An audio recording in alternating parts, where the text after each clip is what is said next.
Hey, this is Matt once again. Welcome back to another video. And this is a paid request from a Jonathan. Very nice person. Hope you're doing well. He's very generous. And he wanted me to do a commentary on the 1992 film Three Ninjas. Now, he sent it through CashApp, which people can do. I do have a PayPal as well. If people want to request any type of movie review, re-review, commentary, reaction, random thoughts, topic, tier list, streams, video game playthrough for an hour, full playthrough, whatever the case may be, feel free to send it. I'll get to it as soon as I possibly can. For those who sent them, thank you. I really do appreciate it. And actually, now that I think about it, I don't know if he wanted me to do the theatrical or the longer international cut, because there's two cuts of the film. There's one that's an hour and 24 minutes, and then there's one that's like an hour and 35, hour and 36 minutes. But this is on YouTube, the hour and 24 minute one, so I'll do that one. Because again, this film doesn't even have a Blu-ray in the US. Now, there is a Blu-ray overseas by Viavision. There's one for the first film, and then there's a pack with all four of them on Blu-ray. I don't know which cut that's on it. But yeah, this is on YouTube, so if people want to follow along, it's Three Ninjas full movie 1992, and it's the user Maiden Nicole. Just type in Three Ninjas full movie 1992, 1 hour 24 minutes 22 seconds is the running time. But yeah, from Maiden Nicole is the person who uploaded it, and it's been up for 9 years. And even mentions people commenting there's two versions. When I was little, this was the only version I ever saw. So, plus, I mean, this is the version I grew up with. I think a lot of people who saw this grew up with, so maybe that's appropriate. But we'll get into that in a bit. But I'm paused at the beginning. Again, it's on YouTube. If you want to follow along, check it out on there. 3, 2, 1, pressing. Wait. Shit. Damn it. I need to turn the volume up. 3, 2, 1, pressing play. Alright. Touchstone Pictures presents, for syncing, and associated with Global Venture Hollywood Inc. And the next one is Three Ninjas. Now, yeah, this came out in 1992, and Touchstone means Disney, which is probably why you're not going to see this film on Blu-ray in the US anytime soon. But there's a lot, not all of them, but there's a lot of films from the Touchstone vault. Three Men and a Baby. Three Men and a Baby, I believe that was Touchstone. That was the biggest hit in the United States in 1987, and that does not even no Blu-ray for that. So I mean, if Three Men and a Baby can get it, I doubt Three Ninjas going to get it, unless again it's overseas, so other companies can deal with it, and then you get the one from overseas.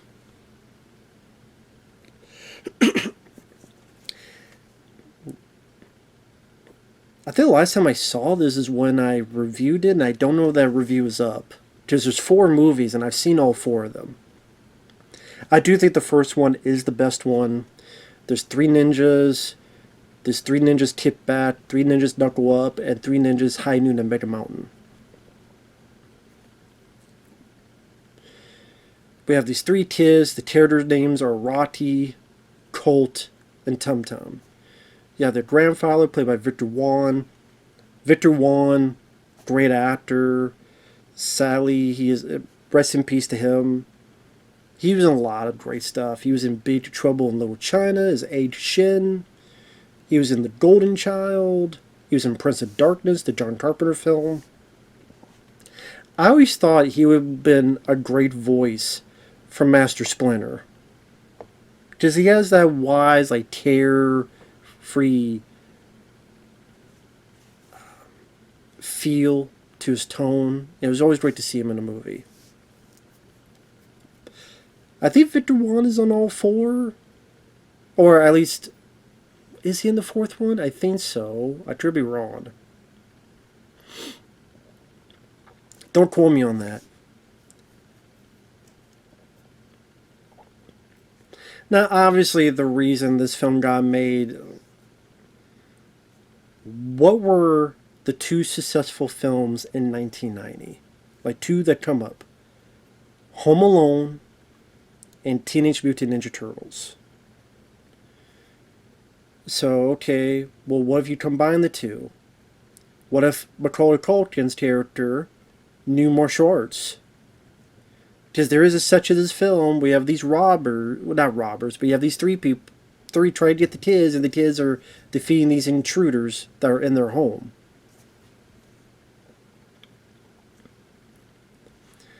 Now, of course, Victor Wong is not doing these wide shots. You tell that the person doing it is a bit thinner, maybe a little bit thinner.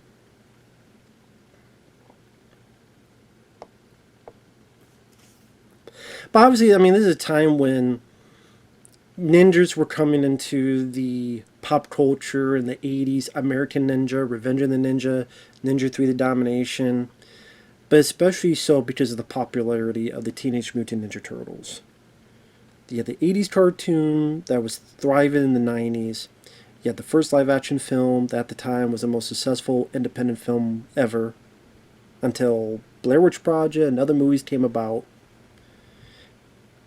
So kids are really into the Ninja Turtles. The first and the second movie, I mean, the second movie made $79 to $80 million. That was still a big success.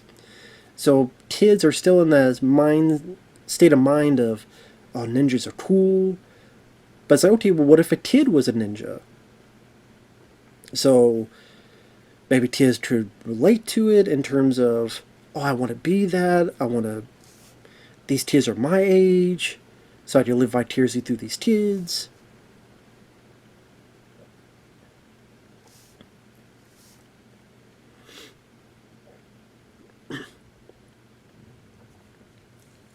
So it made sense why this film got made. Touch into the Ninja Turtle craze and how successful it is. So then you also had films like Surf Ninjas, which I think was a bit less successful than this, because there were no sequels to Surf Ninjas. But this one, and it's a fun for a family film. It's fun for what it needed to be. The martial arts, like the kids, seem to be showcasing martial arts fairly well. Then Victor Wong, great asset. And this is directed by Jon Turteltaub, which, if that name sounds familiar, Cool Runnings, National Treasure 1 and 2. He also did that film The Maid, the first one with Jason Statham.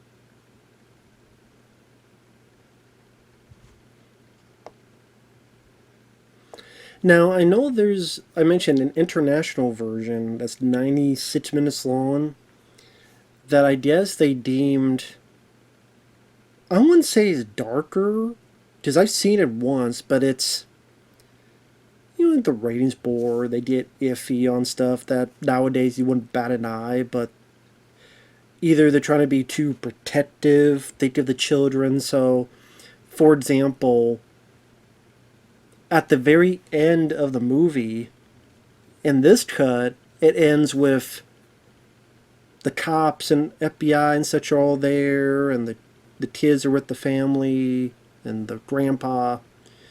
There's another scene where the kids who, at the basketball game, they lost the game, and then those bullies try to pick on them again, and they defeat the bullies. They beat them up. Because I was deemed, oh, kids shouldn't be beating up their bullies. Yeah, they should just lay down lie down and get their asses kicked.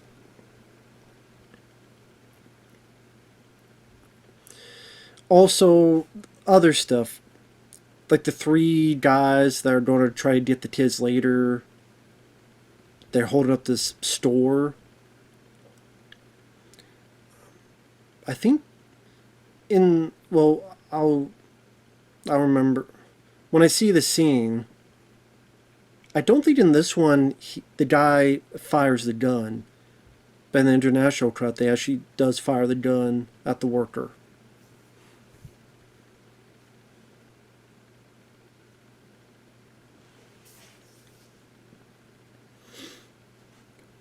Now, a lot of these actors I don't recognize.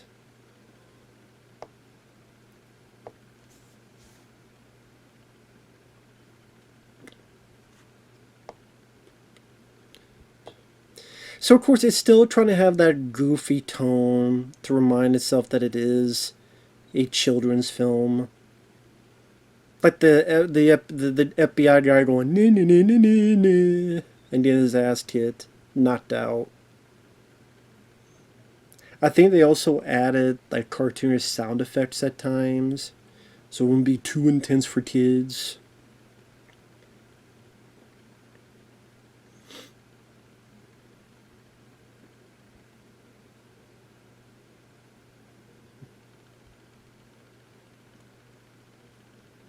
But I'm sure there's other little bit. I can't remember every detail that were labeled too intense. I mean, hell, the 1999 Ninja Turtles film, there's a bit where Tatsu is beating up that Foot Clan member, the kid, and in the original idea was that the reason the others looked so bewildered and shocked and looking at Tatsu is because the kid died. But instead they add in the like groaning as in, oh, he just took things too far and he was lost his temper. No, he killed. That was the whole point. Dude, aim, aim, aim. Okay, aim.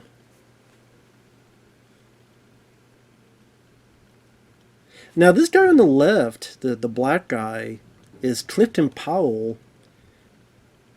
Have you seen Next Friday or Friday After Next? He was the character Pinky. He was the guy that owned the store that Mike Epps and them were. Mike Epps was working at.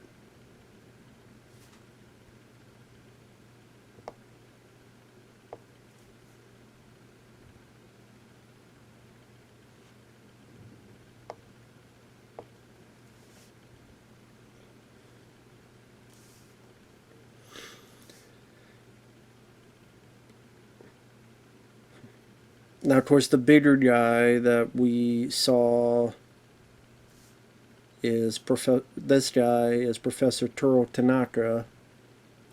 Of course, this Professor Toro Tanaka would be in The Running Man, Sub-Zero, now Plane Zero. He was also in, I think, The Perfect Weapon.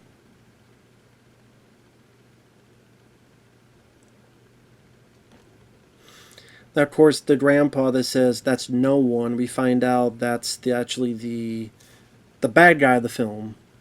Because the bad guy and grandpa knew each other before.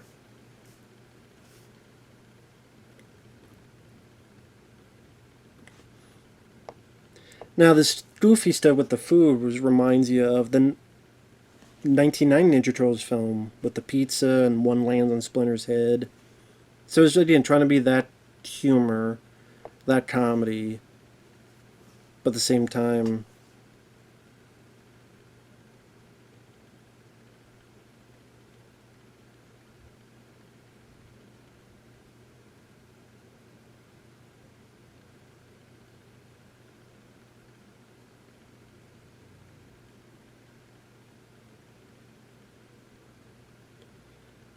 I mean, does a ninja believe in these things? I mean, isn't a ninja like an assassin? That's the point of a ninja, is that they're an assassin. That's why the original comic book, they're called Ninja Turtles, is because the idea is Master Splinter raised these four and trained them in martial arts to get revenge on the man who killed his master, Hamato Yoshi, and thus, when they're teens, the four of them go after Shredder, defeat and kill him in the first issue, because they thought it'd just be one issue. And then the irony is that they became, a kids cartoon, and ninjas are labeled as assassins. Now it's, something different.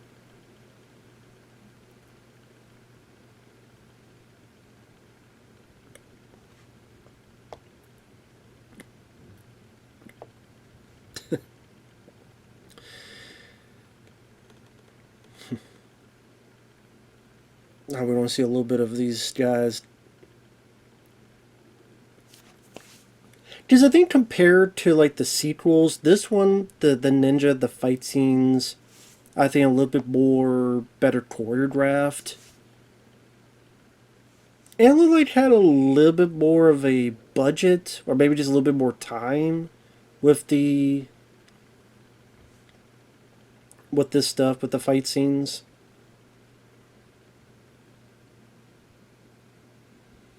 I did. You could tell the doubles. Does you could tell the stomach is like a fake stomach when it's the double.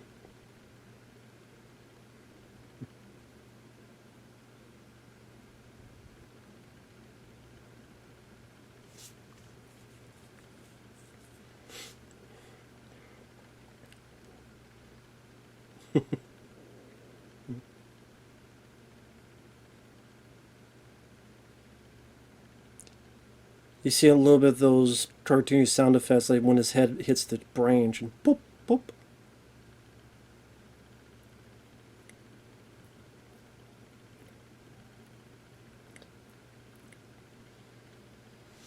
Like you hear that gone sound effect.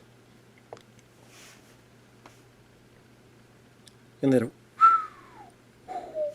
I don't know if those sound effects are in the international cut or not. I don't remember. So again, I do not know if there's a cut without those sound effects. I don't know. Because again, the international cut I only saw once. So again, I don't remember.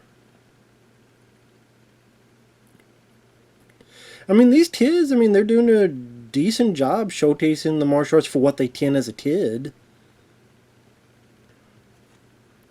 And I think the three kids work well together. They had good chemistry with each other.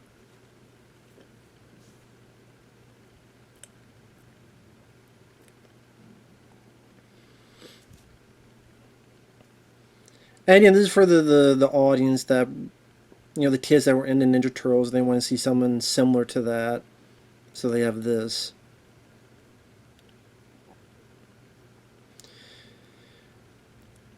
And this film wasn't this monumental, $100 million hit, but I think it cost like $2 million, and it made like almost $30 million. I think it was $29 million. And from what I understand, Disney, I know it's Touchstone, but it's Disney. They didn't think that would happen. They figured, well, it'll do pretty good on VHS, but it did well in theaters. If you only cost like $2 million and you made almost $30 million, that's a hell of a profit. And then eventually you had 3 more. And the other 3 movies, I'm trying to remember what. I always get Three Ninjas Knuckle Up and Tip Back confused as to which is which.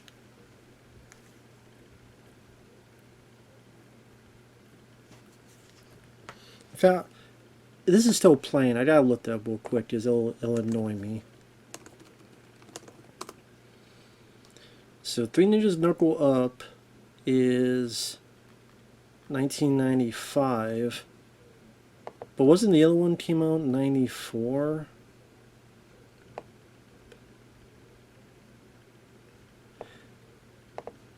I just want to double check real quick on something.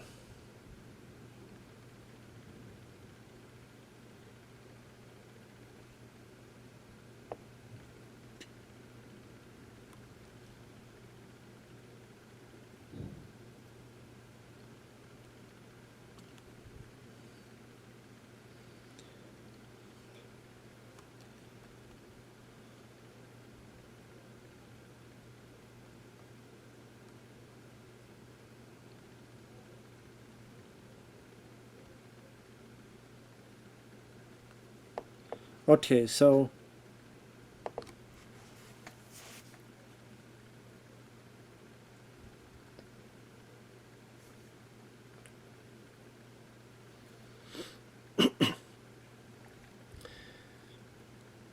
this came in 1992, like I said, and it did well at the box office. The next film they made was Three Ninjas Knuckle Up. And the three kids did return for that, all three of them. And I believe that's the story where it's like trying to be like a bit of an environmental message. And I think like they went to this like a campsite or something. I remember trying to be a bit more environmental. And that was supposed to be the next one to come out, but some distribution issue, something happened where that got delayed. Because I guess two films were shot back to back. There was that one, and then Three Ninjas Tip Back.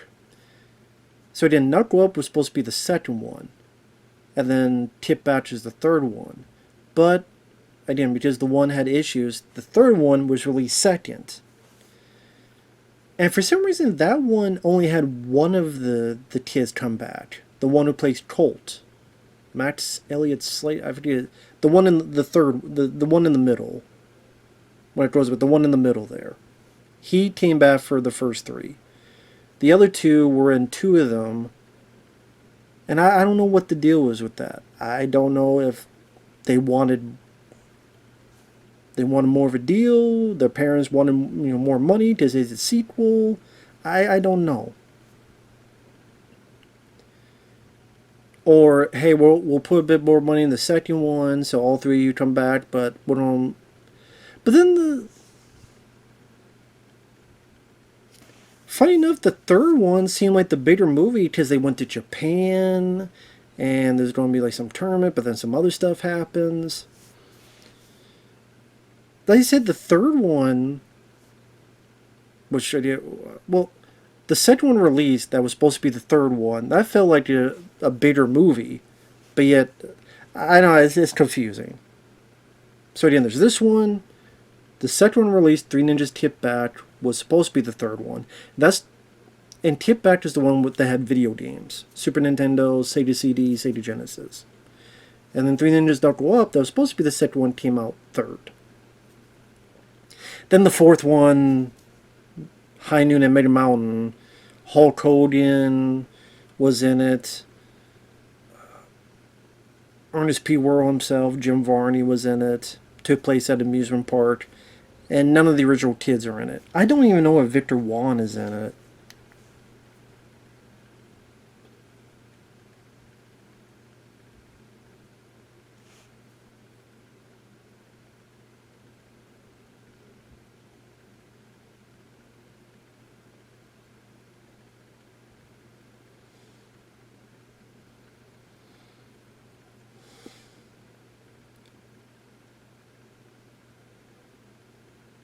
So I'm looking up the name. I'm just looking up real quick. Yeah, Victor Wong's in the fourth one, so he's the only one in all four of them.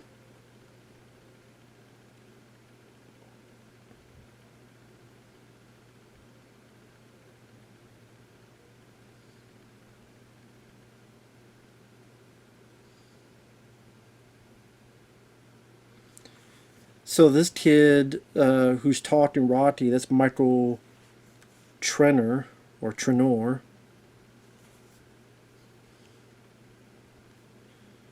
And then the younger kid is Chad Power. Tum Tum, the little kid, that's Chad Power.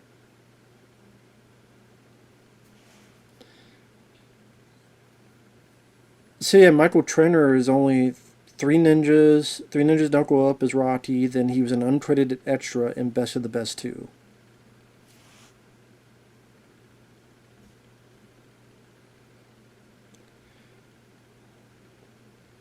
The middle kid, that's Elliott Slade, who plays Colt. He was in the first three. He was also in Apollo 13.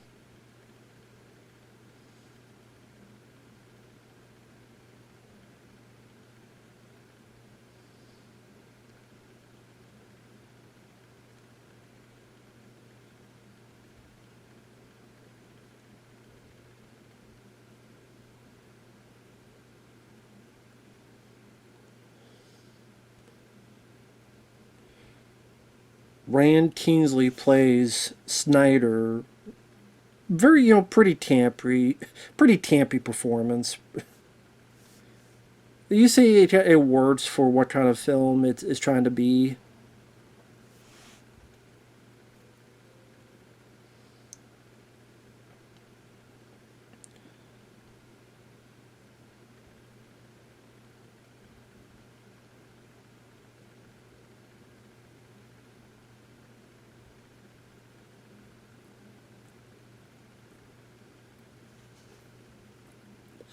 I always liked these three guys, and I remember these three guys actually being my favorite part of the movie.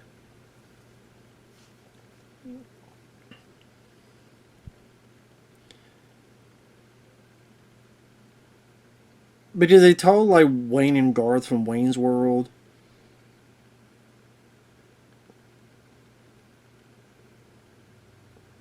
So that guy, what was it, Marcus on the left? That's Race Nelson. This guy here with the gun, that's Patrick Labutor. This guy with the gun, he was in Summer School and he was in Ghoulies 3.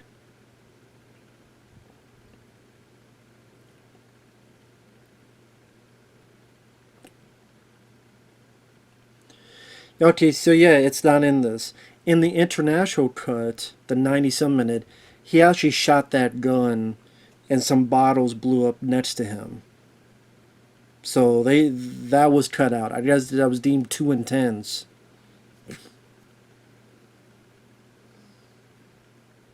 So, but yeah, this guy on the left, he was in, like I said, Summer School and Ghoulies 3.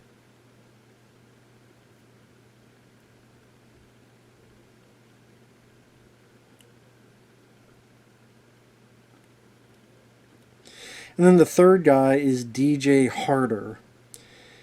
Race Nelson, DJ Harder, is not showing where they went. Has a 5.3 on IMDb.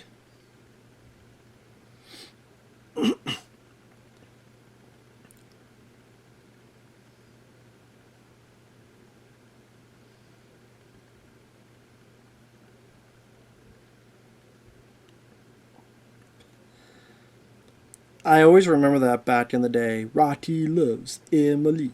Rocky loves Emily. Wow, used re the one that starts with a re and ends with a dead, with a tar in the middle.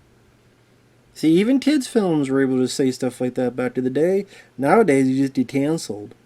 But even kid films back in the day to say that.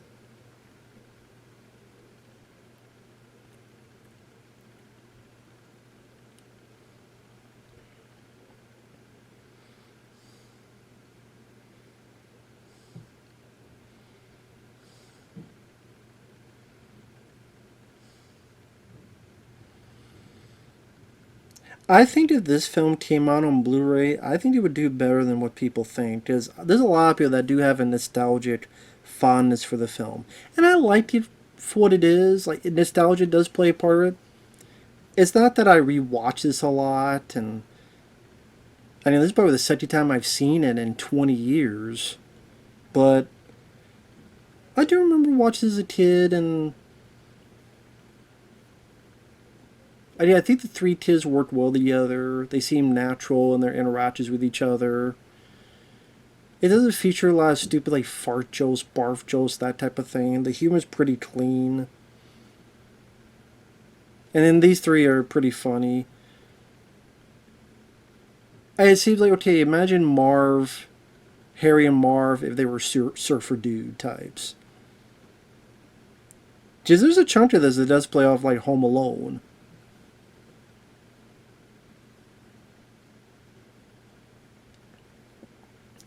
They look like Fez or something while they got FBI betas that could be on the back of their fucking shirts.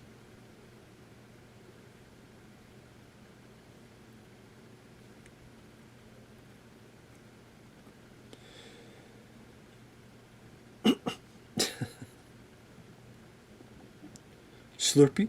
Slurpee?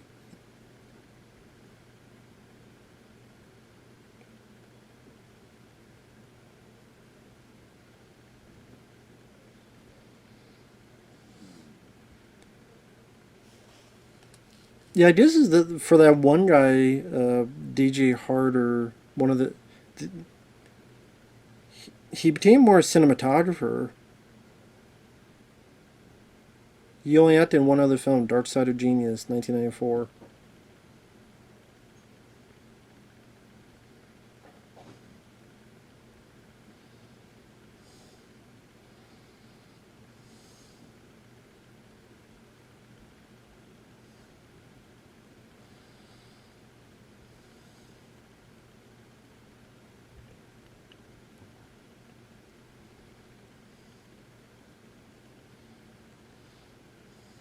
Sorry if you want to know, I'm trying to see if there's any other info on the film I could find.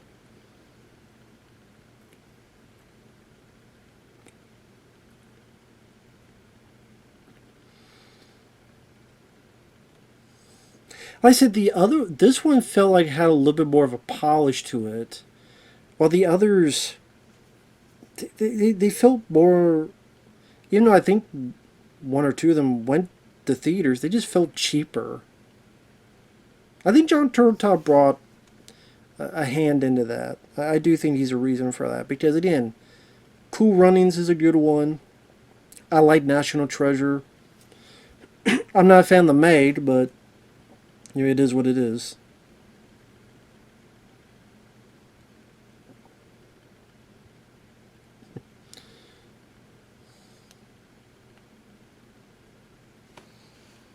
Mr. Buttyman, Churchill. I tell you, I mean, these guys are just fun to try to imitate in a way. They're goofy, they're silly, but I just, in the same way, if you're a Power Rangers fan, you liked, what was the name, Bulk and Stoll? Like those two bullies. Like, it's campy, but it's a fun type of campy.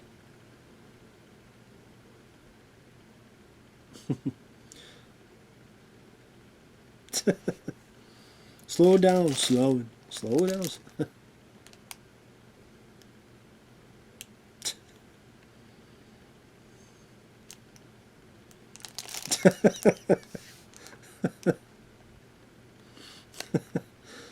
Shut up.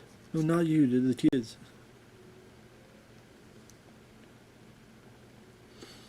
I'm sorry if I eat a little something I haven't eaten yet. I wanted to get this done before I ate, so I do apologize for the munch in here. Rocky lives in the leaf.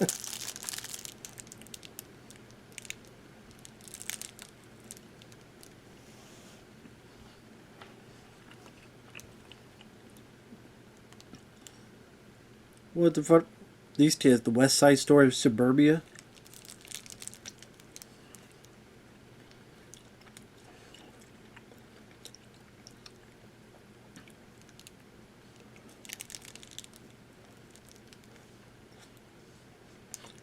Hell, nowadays, you're just stream rape.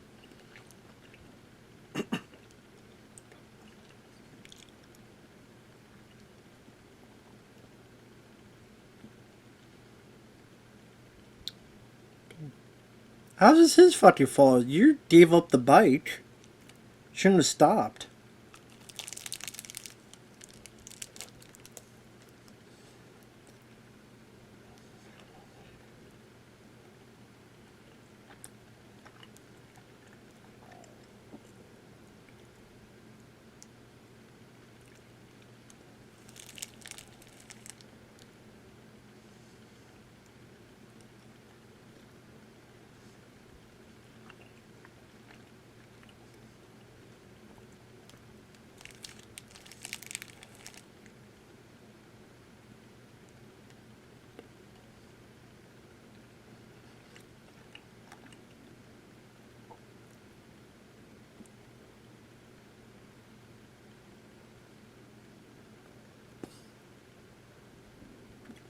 These guys are my favorite parts.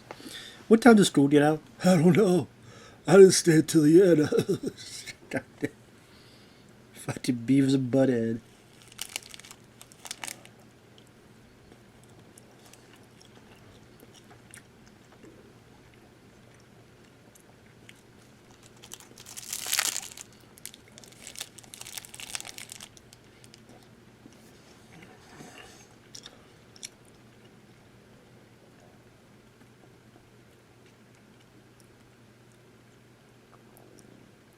That's probably mom's muff, fat boy.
See, I'm trying to. Sorry, I'm so silent. I'm trying to remember what happened in this game because I think in the original version, I mean, in the international version, I think they lose the game. Which I'm thinking, well, maybe you shouldn't spot them 9 fucking points. If you didn't spot them 9 points, you would have won the game. But in this, I don't know. See if it's different here.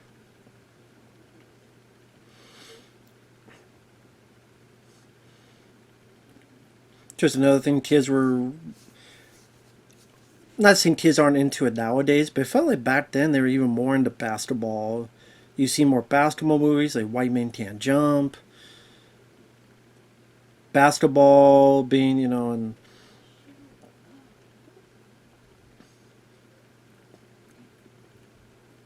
Michael Jordan, Charles Barkley, all that stuff of those stars. It is the same today. I mean, you look at how many people, you know, LeBron James, all that other stuff.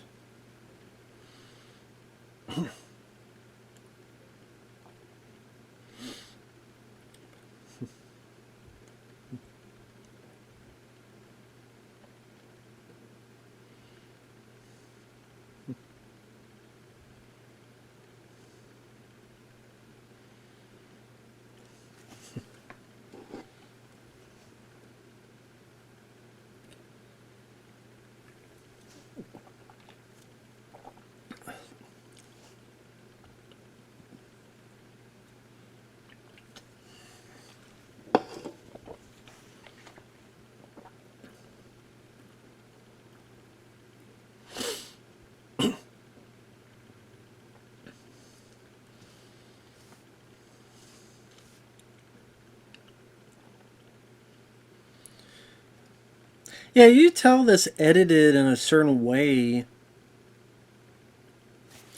This scene cut up like a pair of scissors cutting paper dolls. So this person's here, this person's here, this person's there, this person's there. So yeah, I don't think that's how the scene ended. I could be wrong in the international because I think they lost because they still have the bite, and then at the very last scene is they beat up the bullies and get the bite back.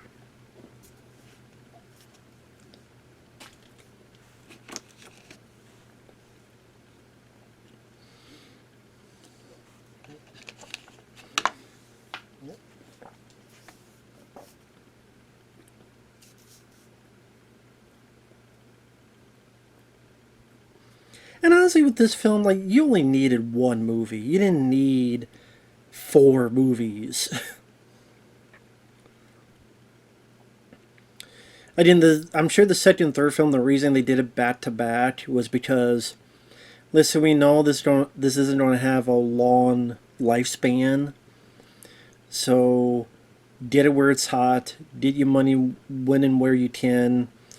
So just release these one after the other and get a few more pesos, and there you go. As to why the fourth film got made, I don't know. This is what, 1998 when that came out?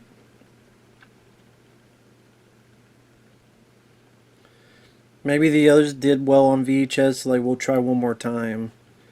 But then the kids are too old, so they did different kids.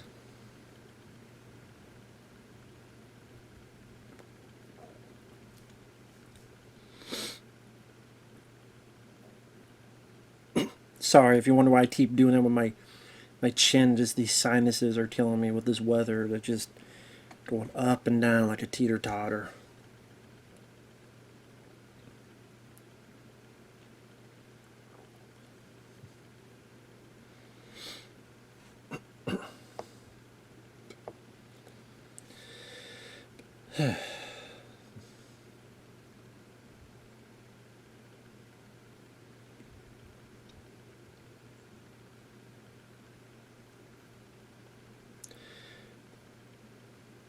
And yeah, I don't think these three kids do a bad job.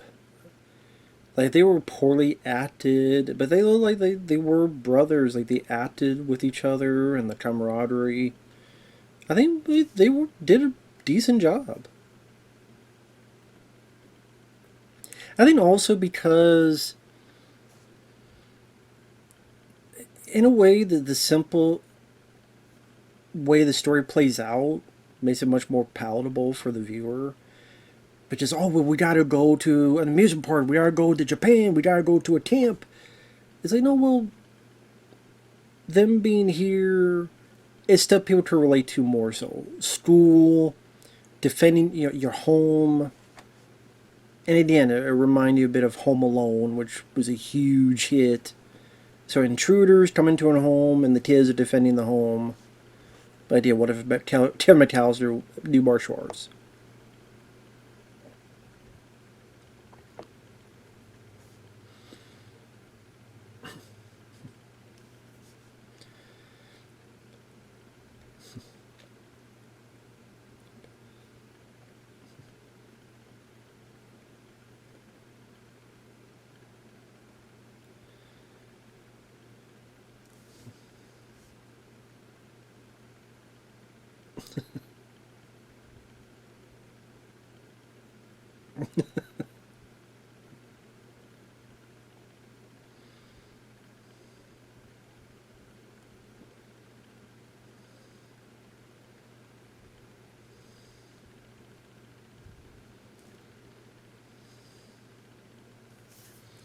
Like I say, they didn't resort to fart humor, barf humor, 800 pop culture jokes.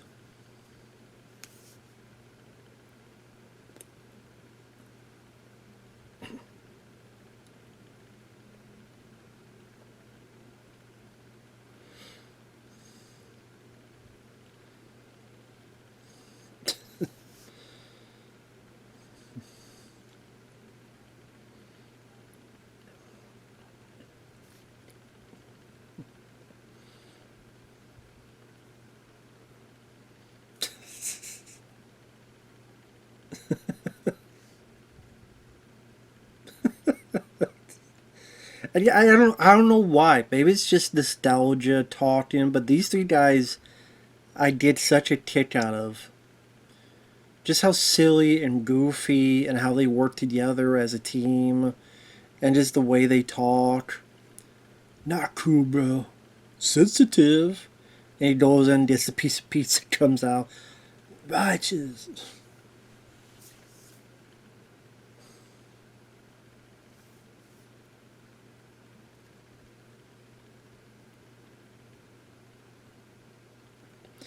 Oh wow, those type of video games that they had. I remember having those type of handheld games. I remember having one on Top Gun, I think. No, one on Ninja Turtles. I think one was Castlevania. Ninja Turtles and Castlevania. And I skipped through it, but kind of nice. Much earlier in the film, we saw a nod to Super Mario Bros. 3 where the kid was playing. Love Super Mario Bros. 3. One of my favorite games on Nintendo.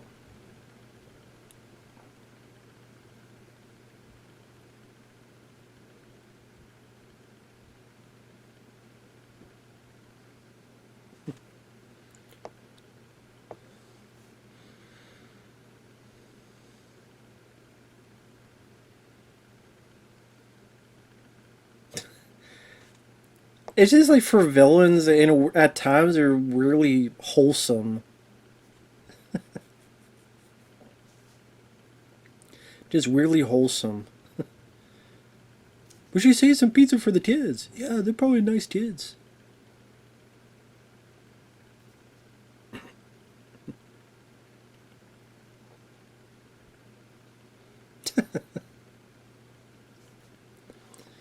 And just how in awe they are of the room. Oh, this is such a cool room. Yeah, I don't know what it is. Just I kind of wish these guys were almost wish like these guys were more of the main antagonists in a way.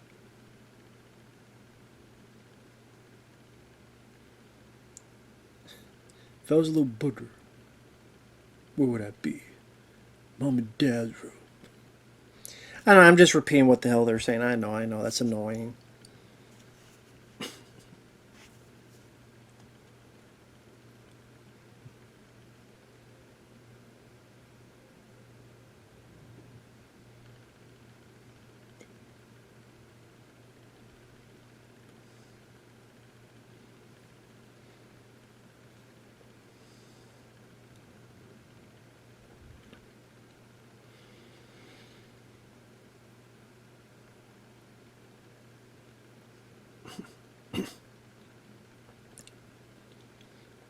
But this is one of those films, I mean, it's definitely, I would call the first film at the very least a cult film. I mean, there was a lot of people in my, like, when this came out in 1992, I would have been 9 years old. So me and I'm sure a lot of kids my age or a little bit younger, a little bit older, they saw films like this, and whether it holds up for you or not today, there's still that charm to it that people would have fun with and enjoy.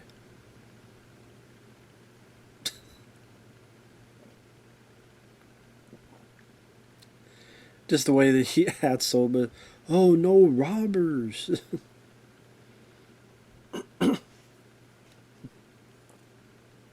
See, this whole section will remind you a bit of Home Alone. I would not be surprised. I mean, obviously, I don't know the way this movie was written, but I would not be surprised if it was like one of the first things written was this whole business here.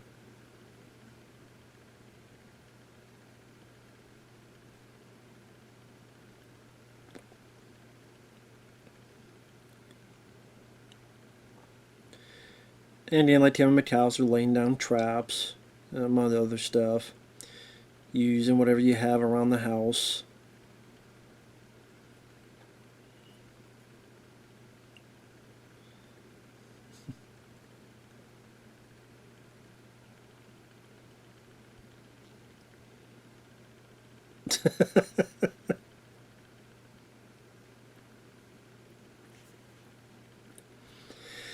I don't know if I mean I don't know if the international cut has this, but I don't know what happens to these characters later.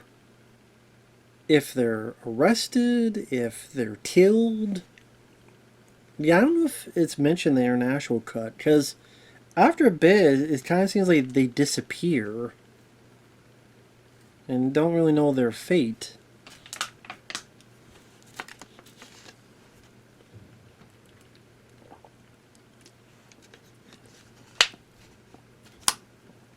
But yeah, I do think there's a cult following. Just like you have these low budget horror films that make you a bit of money, and then there are people that. But yeah, it's just that when it's not released on. I think there was a DVD, but it's not on Blu-ray and other stuff. Then just people don't have a way to watch it, or it's advertised. Like a lot of people wouldn't even know this film exists nowadays. Because who talks about this film nowadays? Like who's going to mention it? Because usually, oh, this film's been announced. Then the word spreads. Oh, what's this movie? Okay, I'll check it out. Some may like it, some may not like it. Especially all these people that follow Shout Factory, Stream Factory, Tino Lorber, Vinegar Syndrome. Many films where younger people or whatever go, oh, I've never heard of that film. I'll give it a look. They did. Maybe they liked it. Maybe they don't. It just spread on websites. People on YouTube do videos, or they do reviews, or they get screeners, and then the word spreads, and then it's a bit more known again.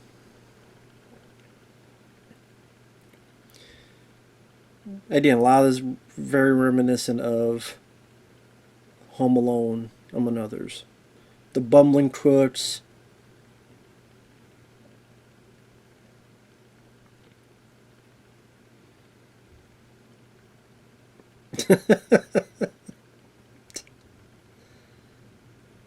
Watch my nose, dudes. Bad news already.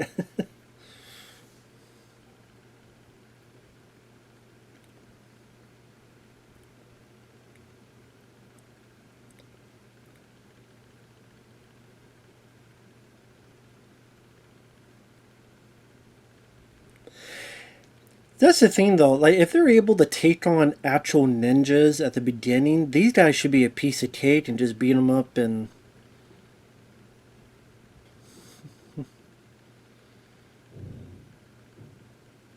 actually, maybe there is a fart joke in this. I swear to remember now that I is it like a guy drinks something and he's got to go to. I can't remember.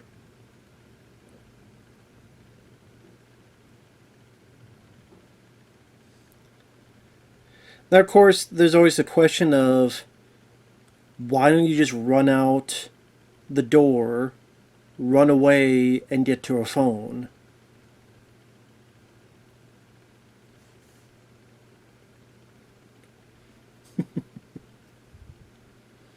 I like how the music acted like a damn horror movie for these guys.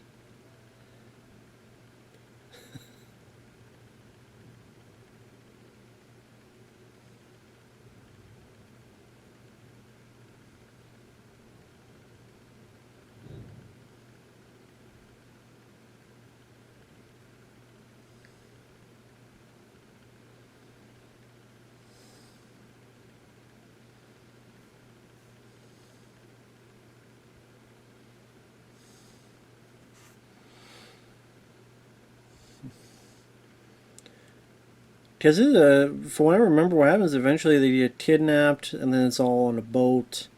Victor Wong gets on the boat. Eventually, the kids fight Toro Tanaka in the vein of that dummy. Victor Wong fights the main bad guy.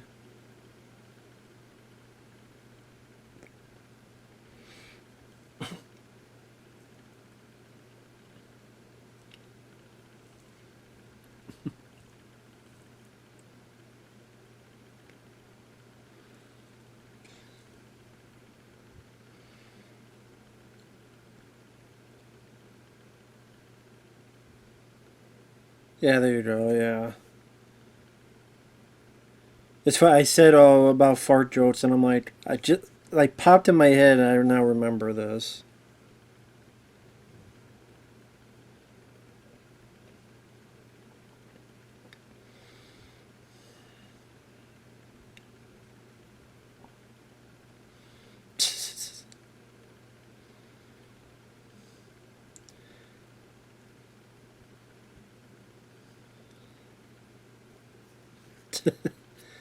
It was weird because they were right by a sink, so they could just drink some water from the sink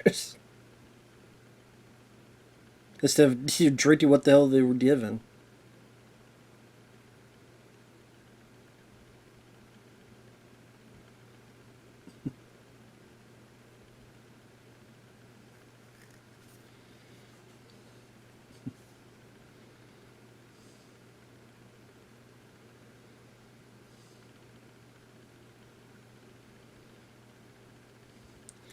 Now I don't know why he couldn't get up on his own.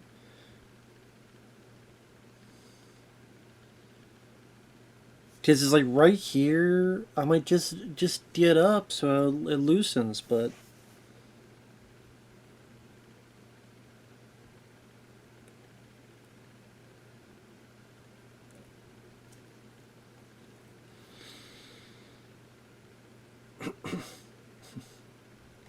oh yeah, Emily, right? They take Emily hostage or something. That girl.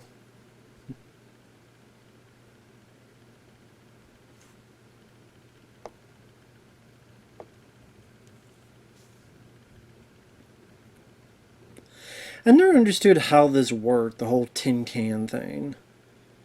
Where you could talk in a tin can and somehow talk across the way. I never understood how the hell that worked. Like, how the fuck does that work? So if I talk in a tin can, this person over there is going to hear me if they have a tin can? I know that was an old-fashioned thing where like, oh, here's a cup and here's a strain and they'll hear it in that cup. I'm like, how the fuck does that even work? Most sci-fi aspect of the fucking movies.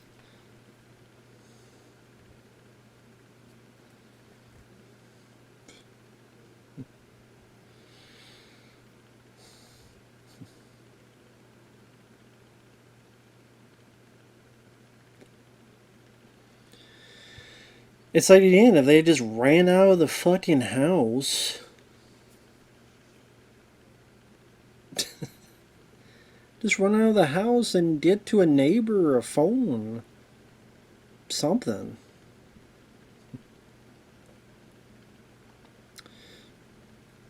Oh yeah, this is where two of them gotta go to the bathroom.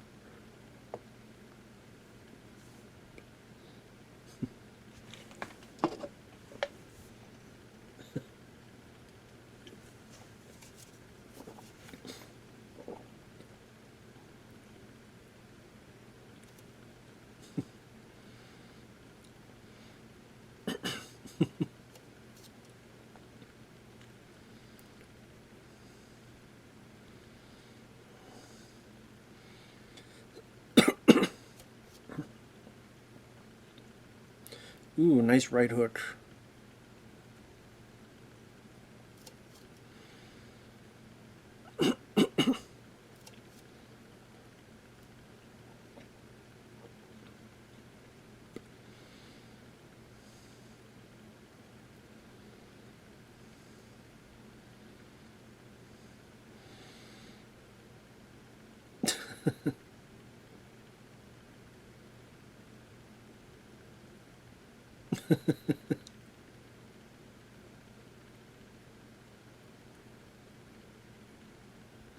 Oh, dude, to be fair, like, you didn't hear farts or anything, so that actually wasn't bad at all. Just, I'm just not into that type of humor.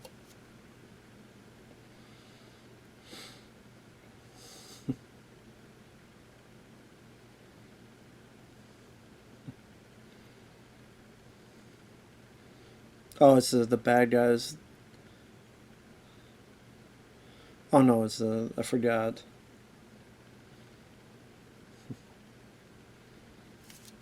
Oh yeah, she knows is the bad guy behind them, the Toro Tanaka or whatever. I think that's who it is.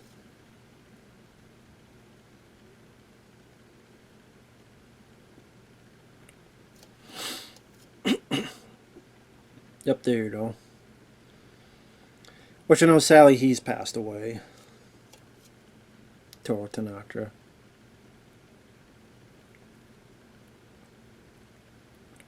He was great in The Running Man and other movies.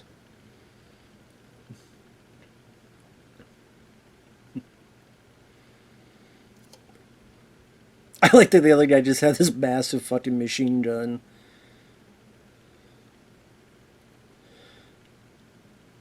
I mean, that big machine gun would give me more pause than.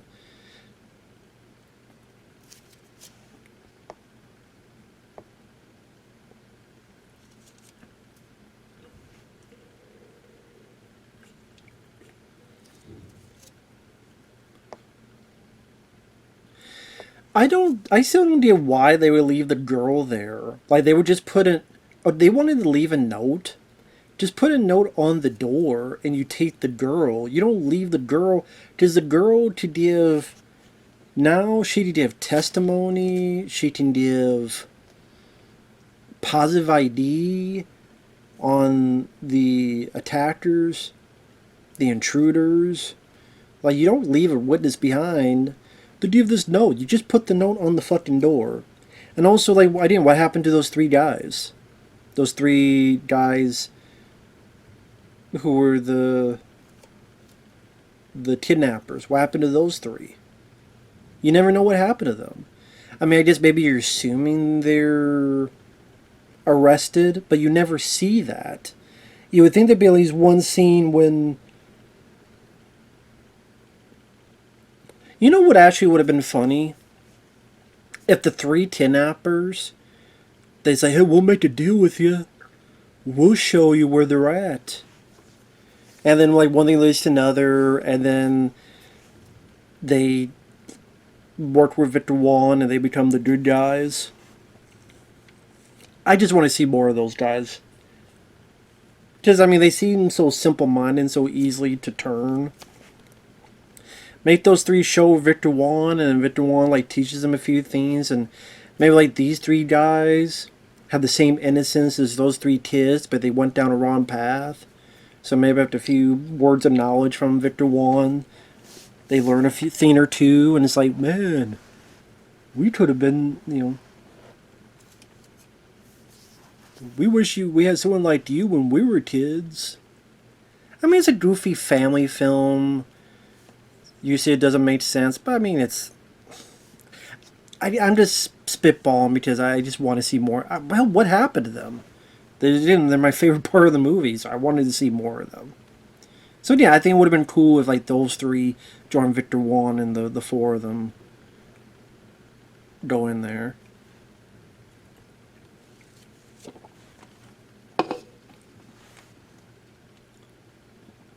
It's even hard to find a full trailer for this film. You find maybe a trailer that's maybe from, like, when it was on home video. It's, like, much shorter. But you have to assume there was a fuller theatrical trailer. There might have been one, but it's in a different language. I don't know. I didn't look it up. Maybe someone eventually did find it, because there are people that find rare trailers because they get, like, the 35mm of these films, and before there's a trailer, like, that's how The Golden Child, that rare teaser The Golden Child, where Eddie Murphy is talking to the audience, that's how that was found. So it's very cool. Like the trailer for Collateral that has Alice in Chains song in it. Or the other trailer for Demolition Man that has little bits of different footage in it. Like teeny bits, but it's a little bit of a different trailer. Not monumentally different.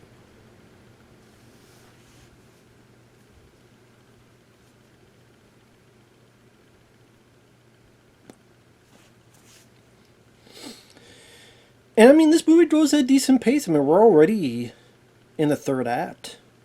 I mean, we have 23 minutes left of the film. Yeah, I think with end credits, about 3 minutes or so.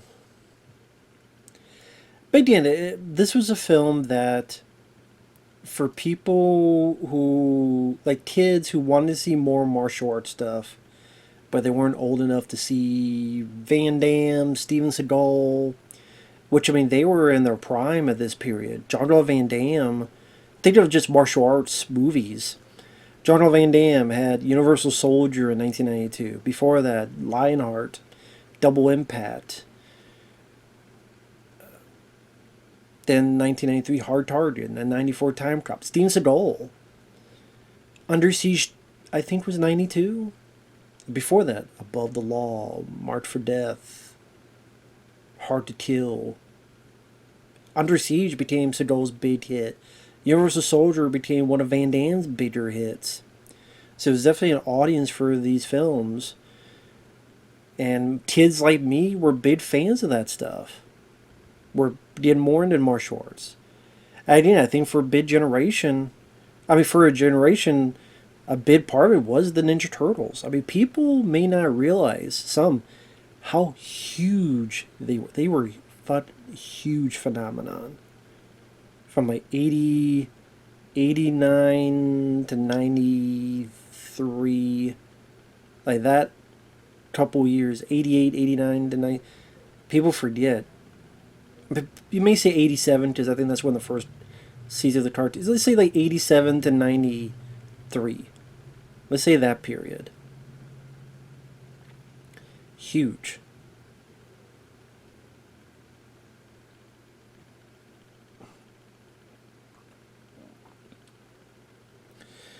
And so again, it's like, okay, they want to see a bit more of this. So, see something that's more age appropriate, which is this one. I do think this is more competently made than the sequels. Again, the one where they go to Japan was there. The one that did have the three kids back, it was cool to see the three kids all back, but that looked really cheap. That looked direct to video cheap. And then Major Mountain just got awful fucking piece of trash movie. Piece of trash. Like I said, you only needed. I know you say, well, do you ever need a sequel? I get that, but there's just sequels that are much more fun, much more noteworthy. To me, the only true. Some may say, fuck all of them. But this is like, I would say the first one's the only. When I say good in terms of the family friendly level.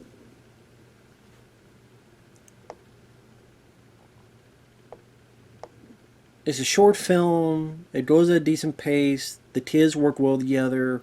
It's competently made. The martial arts scenes aren't half bad for what they're supposed to be. The kids seem like they know how to move.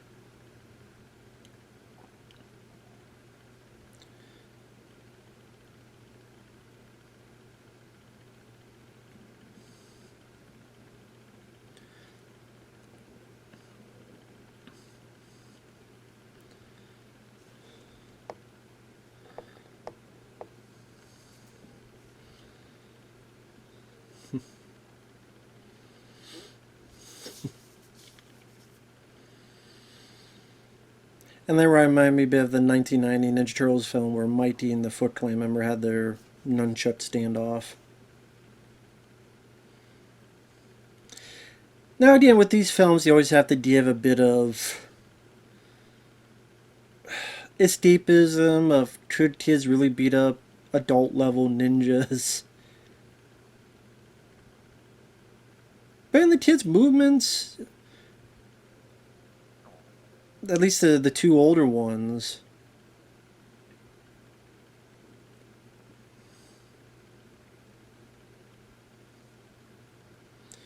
seem definitely a bit more capable.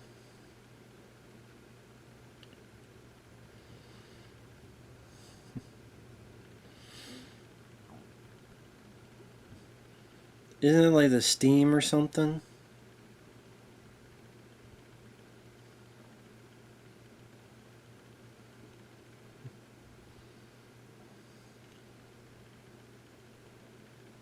Yep, there you go. I remember a few things.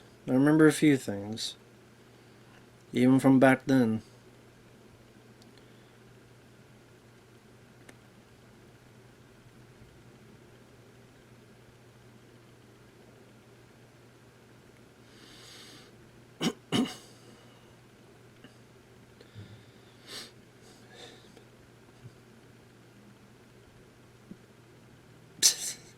I don't know why his groan, his like little cry, just made me laugh.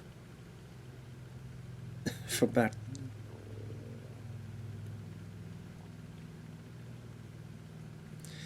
So you have the bowling pin sound effect again. I don't know if there's a cut of the film without those.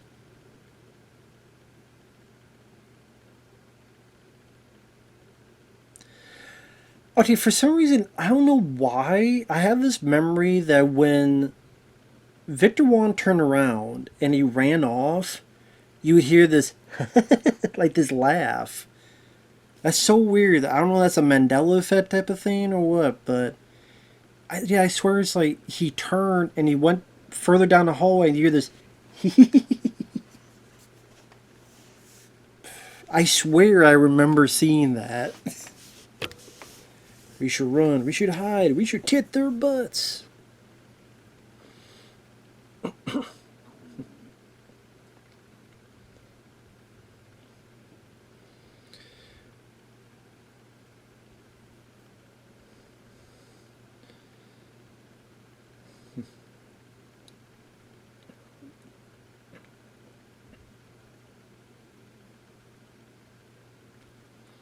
What is synchronized swimming?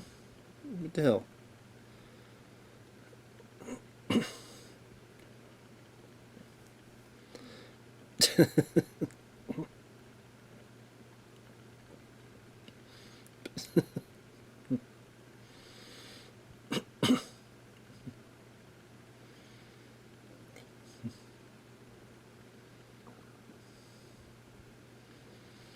I mean, it seemed like they definitely trained for this and took it seriously.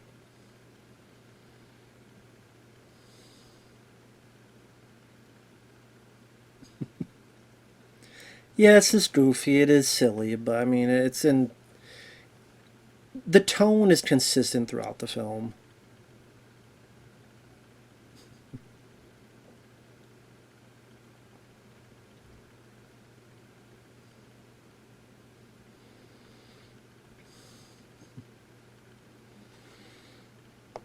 Don't they get thrown back? Oh no, they go back because Tanaka's there. Yeah, I always remember this bit because they remember the dummy and the vital parts to hit. That's how to defeat this guy.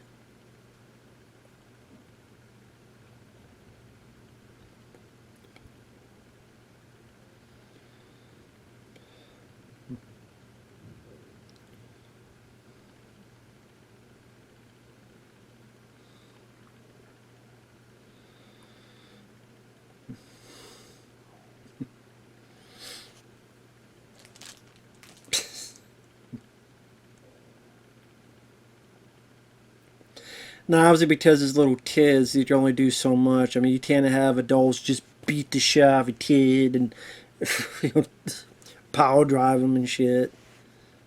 Like, poo, poo, poo. Can you imagine that kind of movie? Bam, bam, bam. Be a different kind of. With Ninja Turtles, at least, you know, there's a little bit more to that. I mean, Raphael got knocked the fuck out on that. Can't really do that with these kids.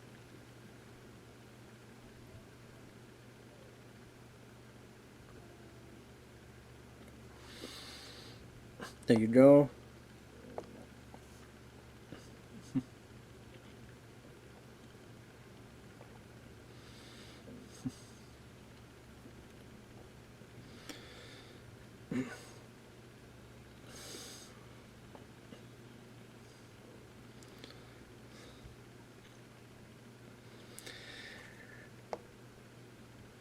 See, that was always a bit I remembered ever since I was a kid. That whole the way that was edited, showing him being beaten up with the dummy part from the beginning.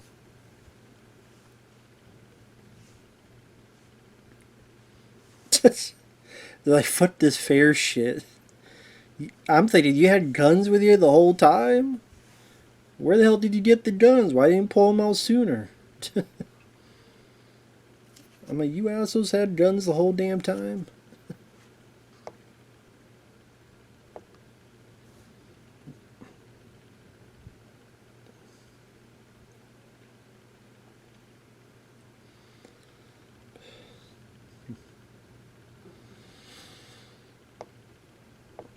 And you know, I basically like, you had guns with you the whole damn time. You're fighting these kids. What the fuck?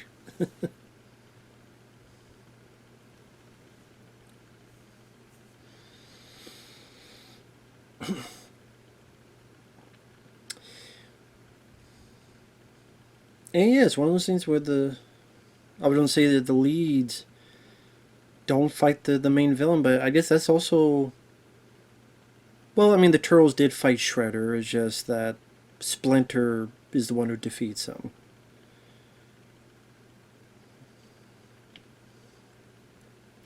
But I guess that's why you give the kids the consolation prize of defeating Toro Tanaka. So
this is where you're going to see a lot of Victor Wong's double. Which I understand. Like Victor Wong, he's very up there in age, and he's not going to be doing that kind of stuff.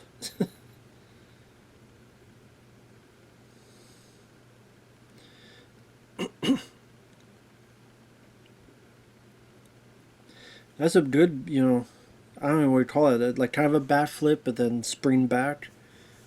This is really good acrobatic. I forgot just how acrobatic the. I don't know if he did it or his double. I'm guessing it's a double. Talk about the bad guy, but yeah, whoever did those acrobatics, kudos to them.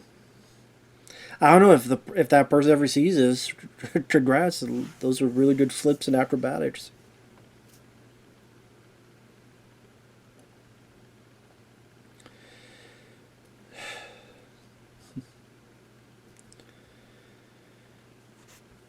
But these type of action films would never go into a theater. Like this type of film would never go to a theater nowadays.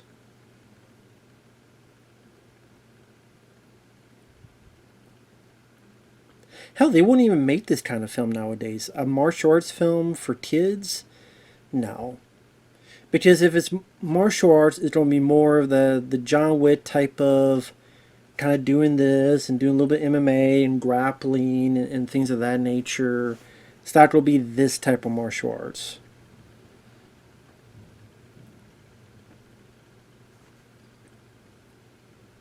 Disney figure kids nowadays are more into superhero stuff or things of that nature.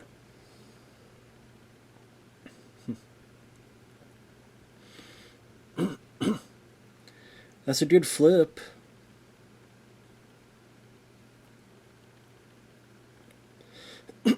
When he got his is a good flip. They're like, can't believe we trusted you. We're going to die now. Just we trusted Grandpa with our lives, and he just got his ass kicked.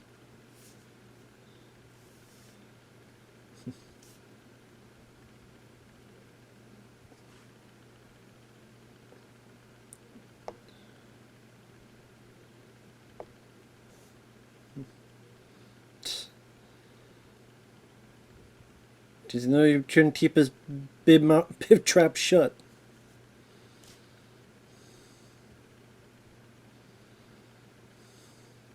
Nice drop kick there.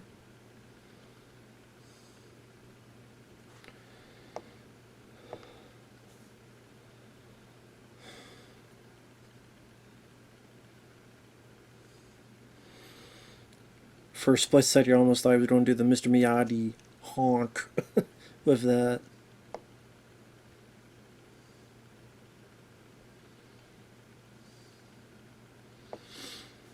Should make sure he was knocked out.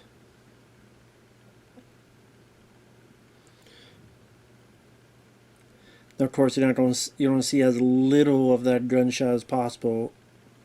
Dude, I don't know if in the international version it's a bit longer. I don't know. I would assume even then it's a kids film. They're not going to show much of that.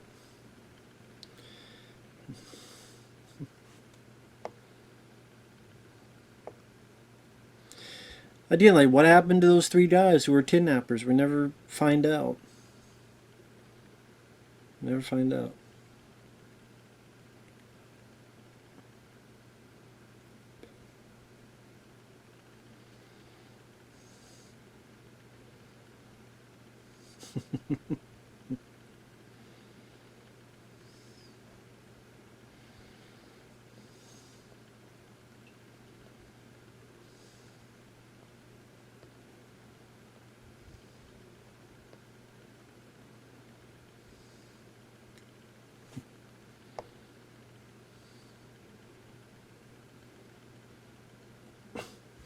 So again, this ends here at the pier, but there's if you watch the longer cut, there's another scene where they confront the bullies one more time, and they beat them up and get the bite back for the girl. And yeah, I guess they felt again they're thinking, oh, we don't want to condone violence, and you know, I mean, beating up saved the day, but you know how people are. So yeah, but it's them beating up little kids. We can't have kids that just beat up and fight other kids.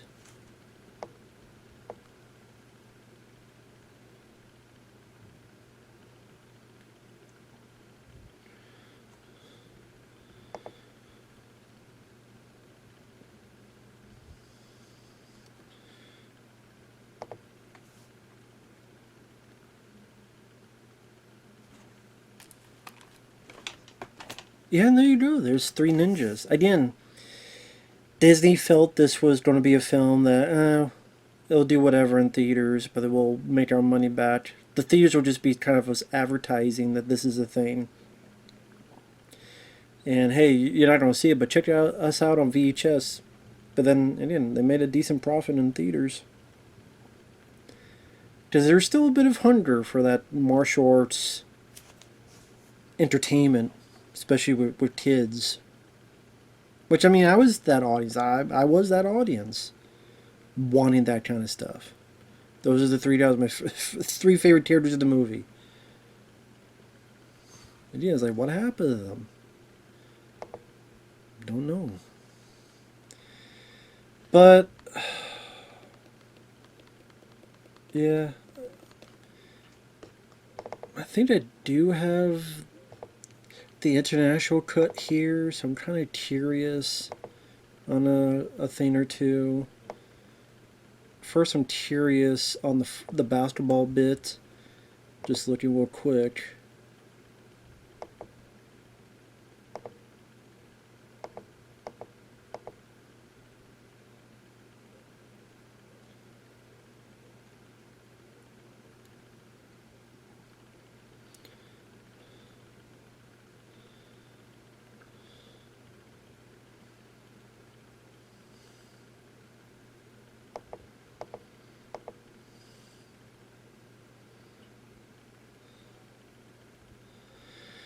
So yeah, in the international version, they did lose the basketball game when Colt trips on the basketball.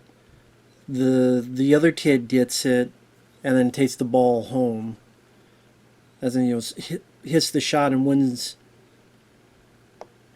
So while Rocky is getting him up and Colt's ready to fight, the teacher comes out, blows a whistle, and they go back to school.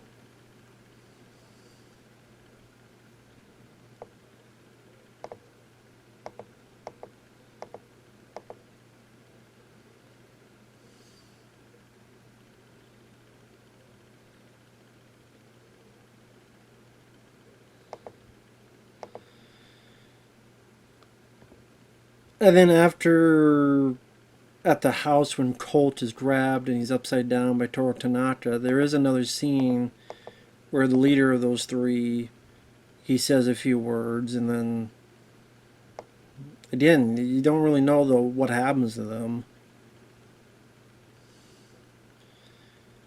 And again, the last bit is they see the bullies, and Rati beats the bully up.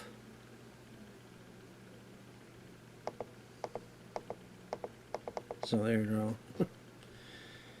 But it's an hour and 36 minutes. I don't know where all the other footage is, but I mean, if you look hard enough online, you can find it if you really are curious about it. But yeah, I figure this version's on YouTube for those who want to see it and just be easier that way. But I mean, this was fun to revisit. Like I said, I do have a nostalgic enjoyment of the film. Being a kid who was into martial arts movies, and then this, I would say I could watch this over Surf Ninjas. Surf Ninjas, it was like even too cartoony.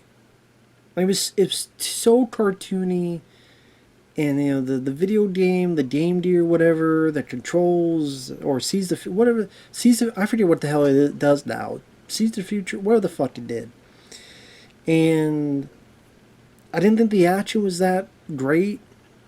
Like this, I thought the martial arts scenes, they're fine for what they need to be, and the comedy is goofy and silly but fun. It worked for what it needed to showcase, if that makes sense. Sorry, I'm all discombobulated. I don't know why. Because I haven't eaten yet, so. But yeah, fun film. I still think it's a fun movie. So with that said, thanks once again to Jonathan. Hopefully the commentary sufficed. If not, I apologize. If so, thank you so much for your generosity. And we will see you guys later. Ciao for now. Bye-bye.